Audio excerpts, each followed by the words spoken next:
Hi, my name is Sarah. I work at the Cedar Mill Library, and I am here today to do something kind of different.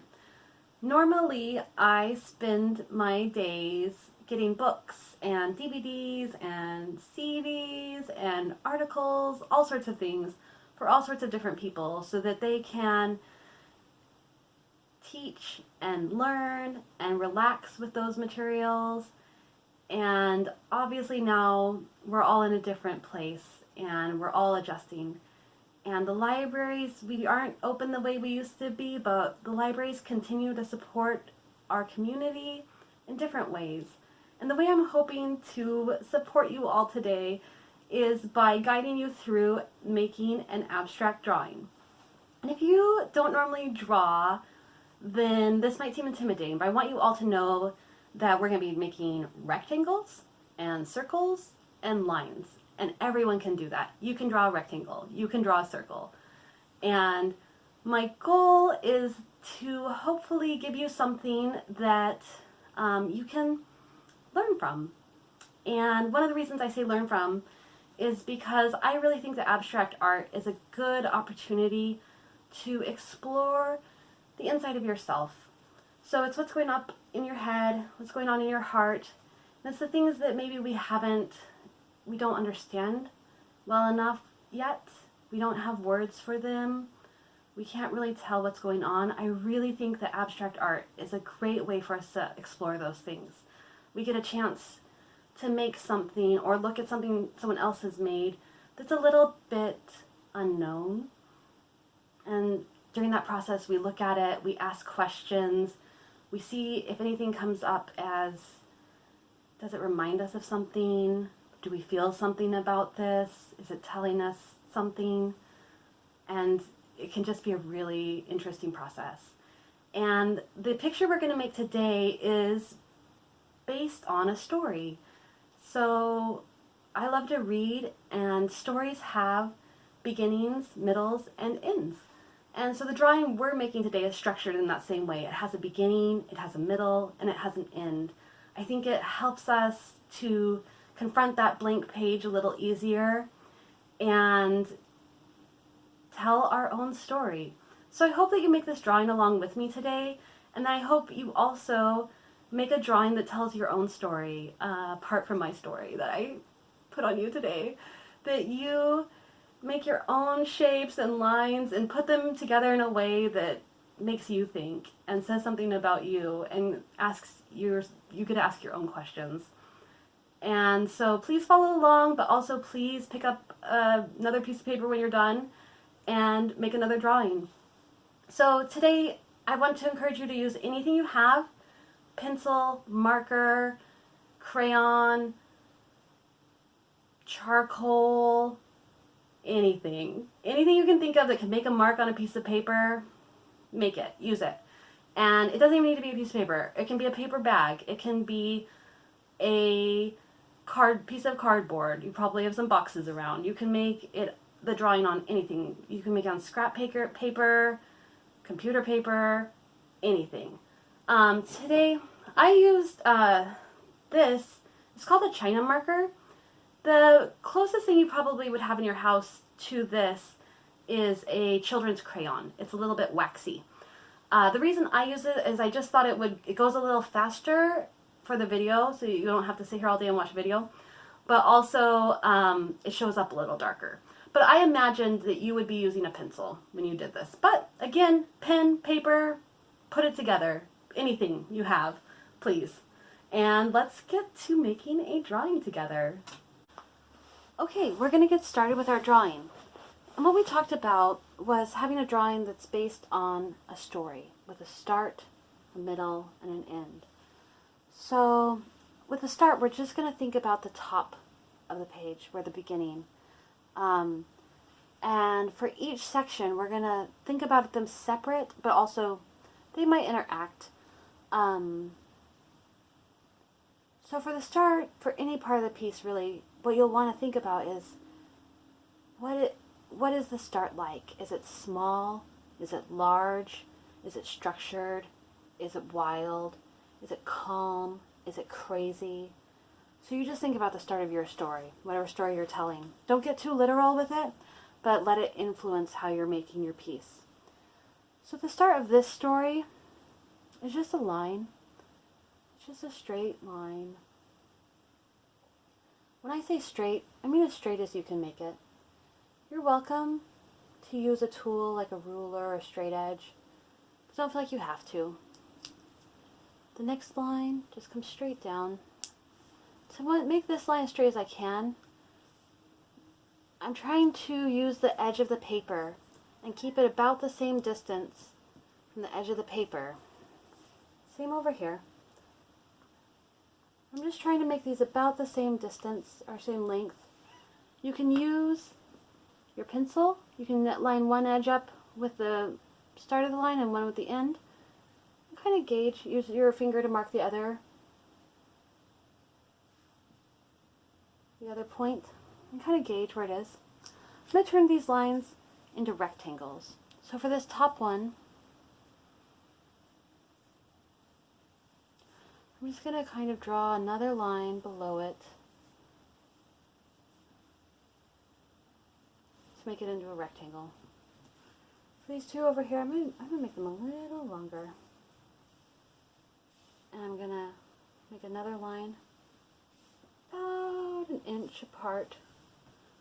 But again, depending on what size piece of paper you have, your lines might not be this long, or they might be longer, because you might be working with a bigger piece of paper. So everyone's is going to be different. Now I'm filling these in as dark as I can. And you'll see I'm jumping around and I'm making different kinds of marks. It adds variety. It keeps it more consistent. I know it might not seem like, or maybe it's a little counterintuitive to think that moving all over makes something consistent. But it's like kind of make sure that you're not doing one thing in one place and another thing in another place. You're doing kind of the same motion all over. When I say same motion, I don't mean I'm going up, down, and I'm going up, down all over. What I want to do is I want to do different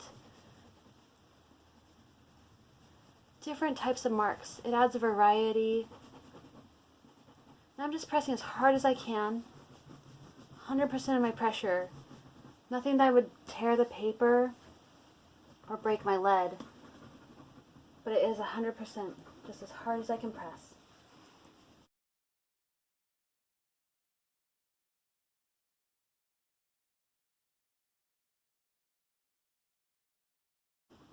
Okay, that looks pretty filled in to me, so we're going to move on to the next element. The next element is going to be a circle. So the way I like to draw circles is I like to start with the top point of the circle, and I like to mark it. I want this circle to be kind of centered in this area, so I'm just going to mark where the top is, right? And then from there I'm going to go down one side. Go down the left, kind of arching as I go, and then go down the right. I'm just kind of trying to mirror these marks. Going down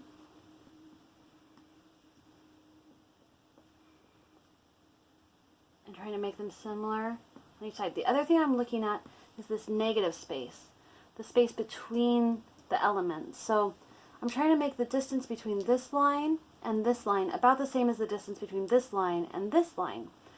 So that will help me create some symmetry in the circle, which is a key element of a circle.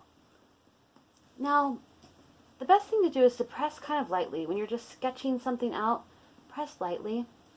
Now, another reason we're going to want to press lightly is because we're going to shade the circle. We're going to have it be dark up at the top and light at the bottom.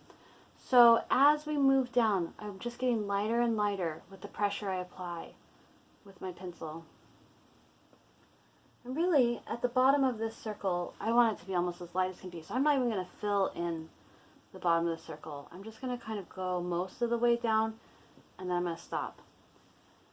Okay, and I'm going to make it a little bit wider by just coming outside of my original lines. But you do what you want to do. You can make this circle as big as you want to make it. You can make it as small as you want to make it. It's your story. It's our story. Telling it together. So just do what you want to do.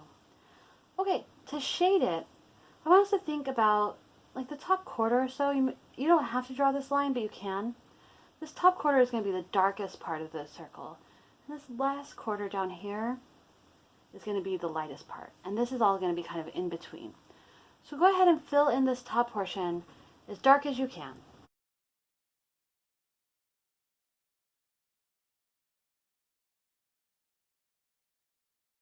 What we're going to do next is we're going to come in much, much lighter.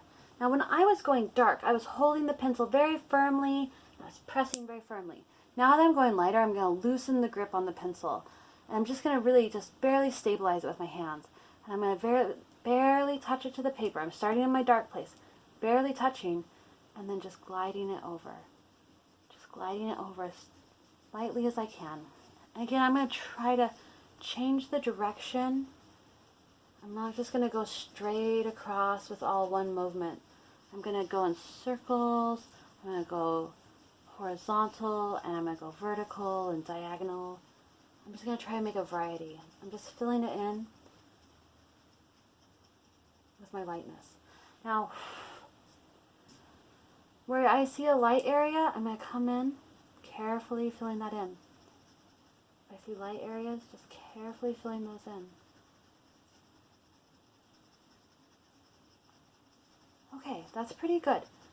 What we're going to do next is we're going to come up again back to the top, and we're going to come in with about, I'd say, somewhere between, let's say 50, 75% pressure.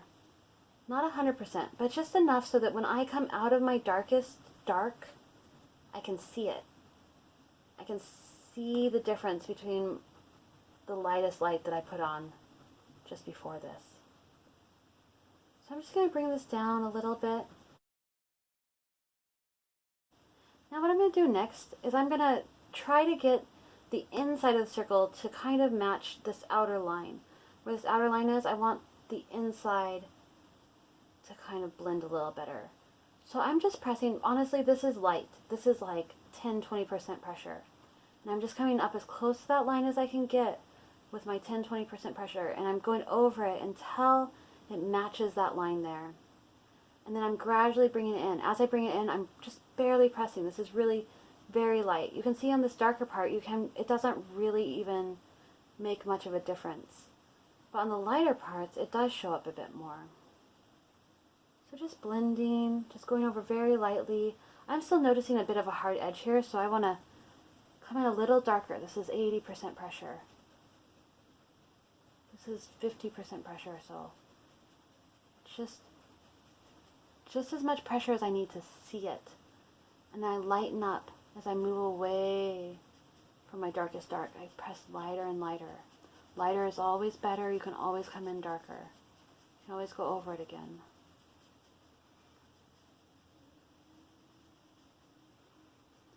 Just looking for hard edges.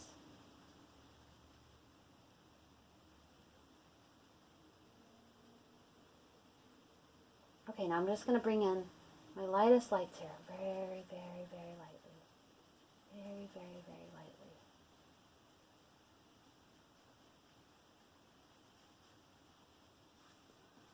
Just very lightly. I'm just going to keep blending. Trying to make it so there's no hard edges. Blending it together with my lightest touch. Ooh, that got a little darker, but that's barely even noticeable, really. And as I get up here, I'm pressing a little harder. This takes practice. If you're struggling here, this is the hardest part of the drawing. We're doing some shading because a lot of people are intimidated by it. And you don't need to be. Just work on your lightest touch versus your hardest touch, and then places in between. Okay, that's pretty fine, pretty good, good enough. So you know what, really we have the start done. This is the start of our story. We're going to move on to the middle.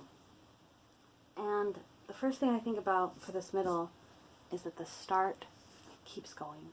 Part of the beginning of our story carries on into the middle. And it's these lines here. So I'm using, again, about 50% pressure. I'm just bringing the edges down. And then I'm going to fill them in. I'm using all downstrokes. I know I said something about mixing it up, but this is going to be fine for this area. There's no rules. There's things that work sometimes and things that work other times. So I'm just kind of filling in as best I can. This is about 50% pressure again. We're going to test some of those blending skills again. And then what we're going to do for this blending skill is we're going to try to, we have a pretty hard line here, and we're going to try to make it less hard. So I'm going to come in somewhere, this was about 50, this is 100%, so this is about 75, right? And I'm just coming in between those. You know what, honestly this is less than 75. I'm just coming in, I'm going over that area. It's 75 as I get closer to the dark, and it's getting lighter as I move away from the dark. Down here, I'm barely pressing. This is like 10% again. Same over here. So this is 75 as I'm close to the dark. And just easing up. Easing up as I move away. Okay? You can see I'm going back. I'm looking, as I look at it, I can see little things I want darker. So I just go back in there and touch them up as I go. So I think the start of our story, this is kind of harmonious. Circles are kind of harmonious in my opinion. Not just my opinion, but other people's opinions too. And these are structured. Everything's kind of contained. It's kind of harmonious. It's symmetrical. And I want the middle of our story to be the opposite of that. I want a contrast. I want it to be hard-edged. Like, look how soft this is. I want something hard. I want something crazy. So you know what I'm going to do? I'm going to do a zigzag. I pressed really hard. That was as hard as I could press. Now I'm going to do another zigzag, but this zigzag is going to be different. You see this first one was big, tall triangles. This is shorter, wider triangles. So again, we're trying for variety.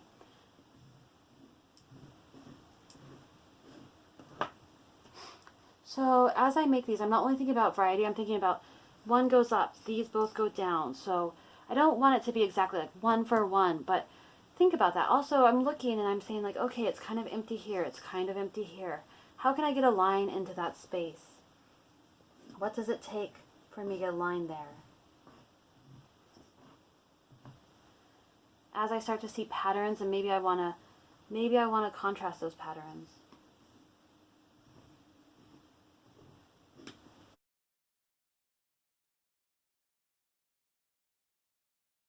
What do we think? Look at it. That's another important part as you go. Does this look good to you yet? I mean, it doesn't even need to look good. What do you think, though? Is something missing from it? And if something's missing, what could it be? I've practiced a little bit with this, and I want to tell you, less is more here, I think. You can go something really crazy, but the more lines you make, the less distinct they're going to be. So use your own judgment and put as many zigzags in different ways in this middle section as you like. The middle's pretty wild. So now we're going to move on to the end. And the end, I would like the end to be something soothing. And so, look, I'm holding it very differently. I'm just lightly grasping it. And I'm starting in a different place. I'm moving into spaces where there's no marks. I'm moving out of those spaces.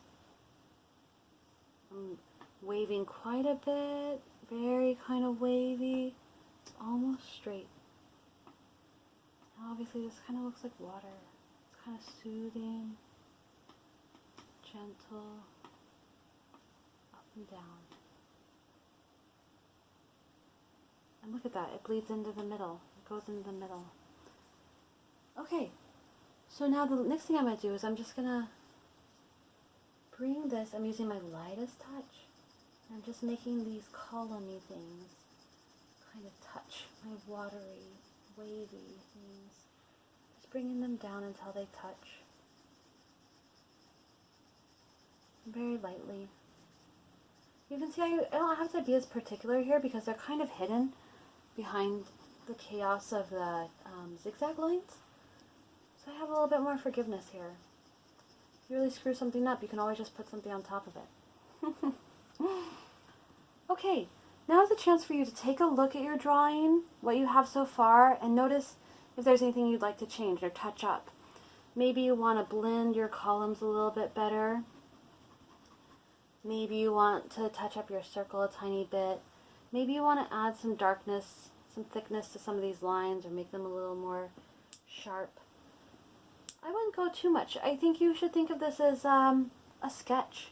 Just a fun little sketch. You can always take this and redo it and add color or do it again. And that's a good chance to get better. But I think you did pretty good just now on your own. And I think this is an interesting story. So I'm going to take a minute and look at it.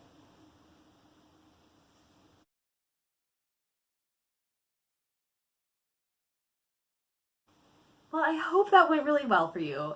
I hope that you had a good time and that your drawing turned out pretty good. And that really what I hope that you were just inspired to make another one and to make it your own and tell your own story.